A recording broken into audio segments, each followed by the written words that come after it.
श्राद्ध पक्ष में महाराज पीपल के पेड़ के नीचे मात्र काली तिल्ली का पानी ही डाल देने से पितृदोष का निवारण हो जाता है।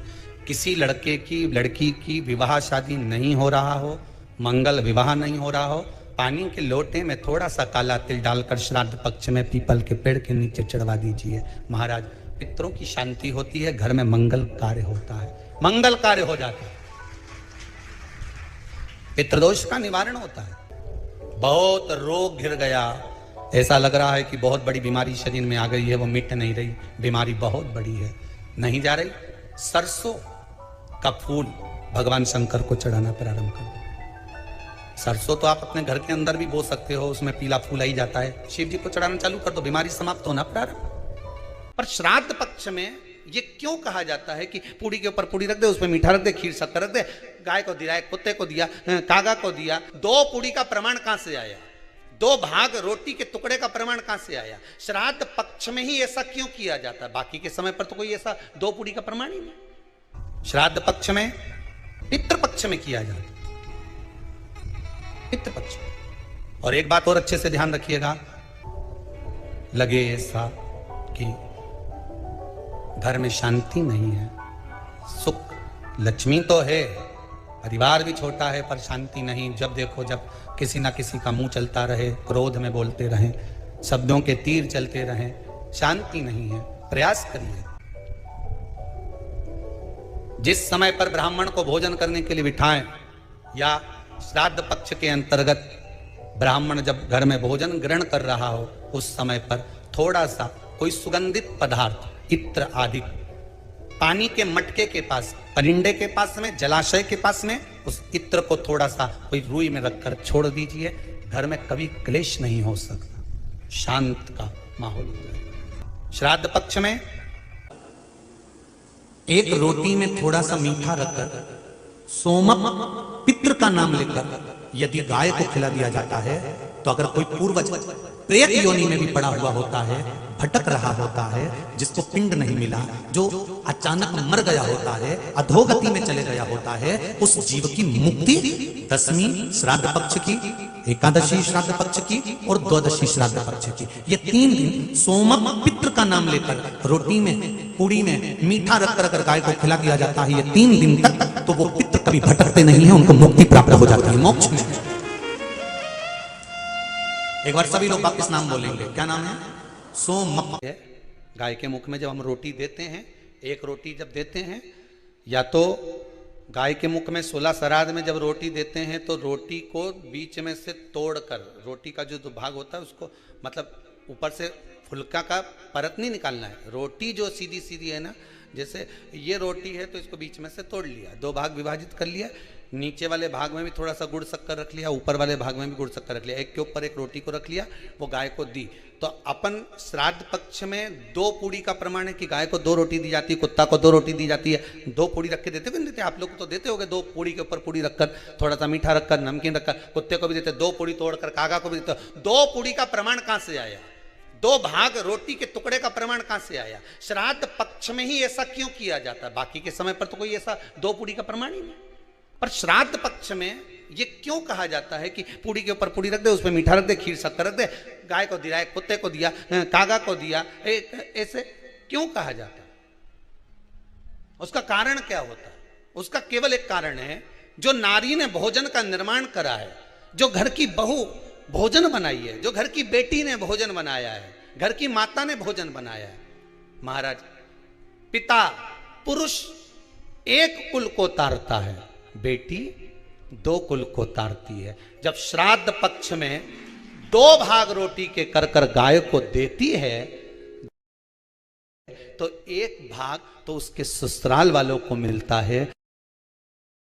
जब गया जी का पिंड होता है तो नाना नानी सबका स्मरण कराया जाता है। अब लोगों को मालूम तो है नहीं कि 2 पूड़ी क्यों रखते हैं, उसका कारण वर्णित है शास्त्रों, दोनों पक्ष तारने के लिए, दोनों पक्ष का स्मरण कराने के लिए। महाराज, बिंदु प्रेत योनि में पड़ा, चंचुला देवी उनके मोक्ष का प्रयोजन कर रही है, प्रयास।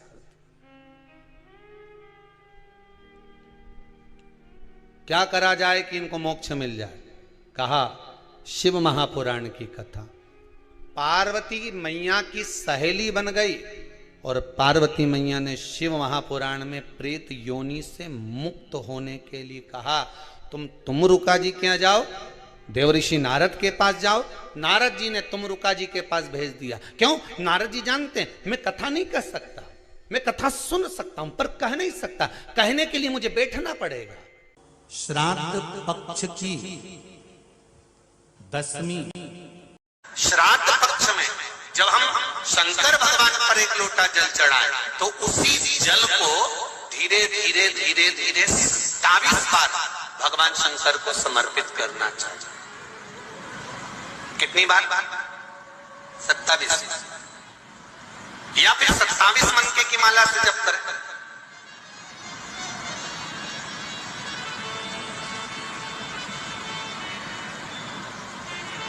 उसका फल क्या होगा?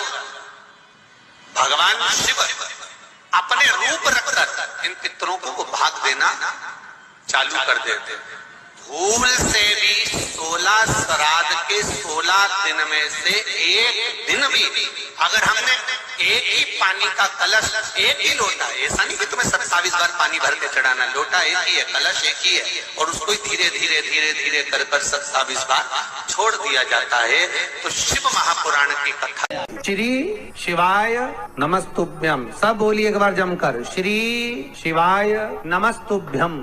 प्रैक्टिकल जरूर करना, कहीं सियोर वाला महाराज झूठ तो नहीं बोल रहा। शास्त्रों की बातें हमारे जीवन में हमें सुख प्रदान करे, इसलिए इस भाव का आनंद करते हुए आज की कथा को विराम देते हैं।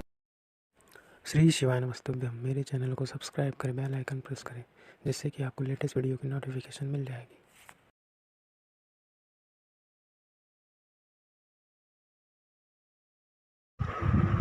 जय श्री महाकाल। अगर आपको हमारी इन्फॉर्मेशन अच्छी लगी हो तो चैनल को लाइक शेयर सब्सक्राइब जरूर करें, बेल आइकन को प्रेस करना ना भूलें।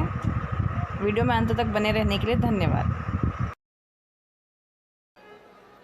श्राद्ध पक्ष में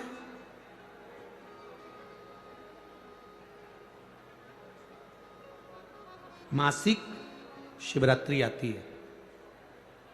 बोलो आती कि नहीं आती? अरे जम के तो बोलो जरा, आती है ना? श्राद्ध पक्ष में मासिक शिवरात्रि आती है, शायद 13 अक्टूबर की पढ़ना चाहिए हो, मासिक शिवरात्रि श्राद्ध पक्ष में। तारकासुर को मालूम नहीं पड़ा कि कैसे दिन निकलते गए निकलते गए निकलते गए। एक श्वेत पुष्प तारकासुर तोड़ कर लेकर आए, श्वेत पुष्प।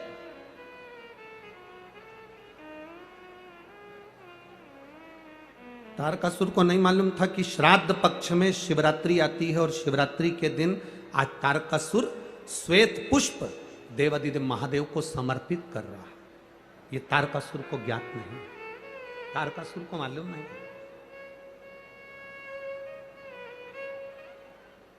पहले तो लोग केवल एक शिवरात्रि को जानते थे भाई, बोलो सही है कि गलत? केवल एक शिवरात्रि माघ महीने की जानते थे कि महाशिवरात्रि होती है। शिव महापुराण की कथा धीरे धीरे सुनते सुनते सुनते सुनते शिवरात्रि के महत्व को लोग जान गए। एक शिवरात्रि के एक पुष्प का वर्णन क्या कहता है हमारा शास्त्र, शिवरात्रि का एक लोटा जल क्या वर्णन करता है हमारा शिव महापुराण। एक पुष्प का क्या आनंद है।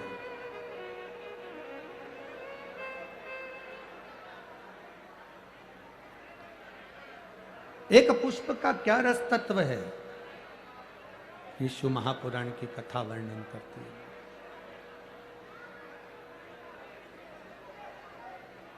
भगवान देवादिदेव महादेव की कथा। तारकासुर को नहीं मालूम कि शिवरात्रि है श्राद्ध पक्ष की, उसके स्मरण में नहीं आ पाया कि ये श्राद्ध पक्ष की शिवरात्रि है।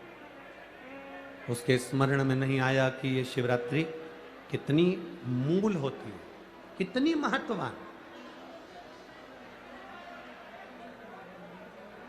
इस शिवरात्रि की कितनी महत्वता होती है। शिव महापुराण की कथा कहती है भाई, श्राद्ध पक्ष में पड़ने वाली शिवरात्रि का स्मरण जरूर करिएगा। किसी नारी को अगर 32 साल भी शादी को हो गए हों और संतान नहीं हो रही है, 30-35 साल हो गए, 32 साल हो गए, 28 साल हो गए, 15 साल हो गए, 20 साल हो गए और संतान का सुख नहीं हो, तो श्राद्ध पक्ष की शिवरात्रि की बड़ी महत्वता है, बड़ी महत्वता।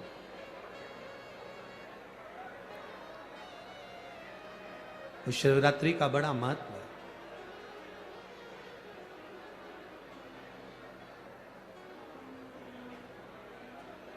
तारकासुर जान नहीं पाए कि आज श्राद्ध पक्ष की शिवरात्रि है। केवल एक श्वेत पुष्प, केवल एक सफेद फूल तारकासुर ने लेकर आए और बाबा देवादिदेव महादेव का जो स्वरूप था, भगवान शंकर का जो स्वरूप था, उस स्वरूप पर देवादिदेव महादेव ने शिव जी के चरणों में एक पुष्प समर्पित कर दिया।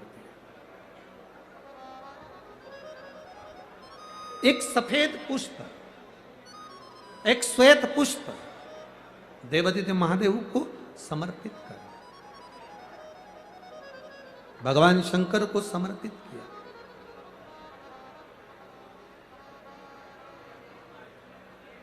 उसका फल क्या हुआ? आप लोग भी निवेदन है, प्रयास करना, पहले देख लेना, शायद हमारे हिसाब से तो 13 अक्टूबर को शिवरात्रि होना चाहिए।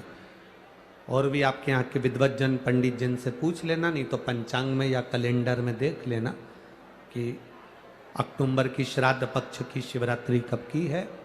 जितने लोग आस्था चैनल पर सुन रहे हैं, जितने लोग फेसबुक यूट्यूब पर सुन रहे हैं, जितने लोग इस कथा पंडाल में जो दिल लगाकर और ध्यान लगाकर सुन रहे हैं, आप लोगों से निवेदन, प्रयास करना, एक सफेद पुष्प, एक श्वेत पुष्प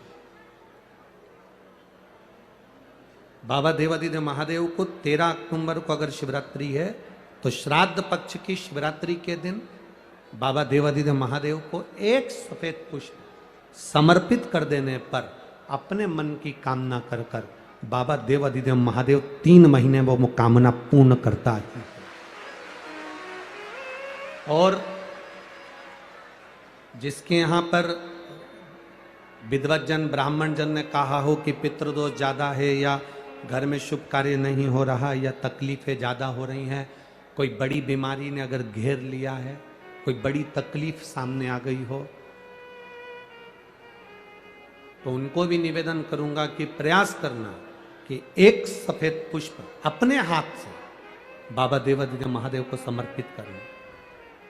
उसके बाद तुम्हें जो बड़ी बीमारी है उसकी जब शिवरात्रि पर आप समर्पित कर दो, 1 महीना पूर्ण हो जाए, अगले महीने की शिवरात्रि आए, श्राद्ध पक्ष की शिवरात्रि जाएगी अक्टूबर की, फिर अगले महीने की जब शिवरात्रि आए तो उसके पहले आपकी जो बीमारी है उसकी एक बार जांच कराना, बाबा देवादिदेव महादेव उस बीमारी को समाप्त जरूर करें।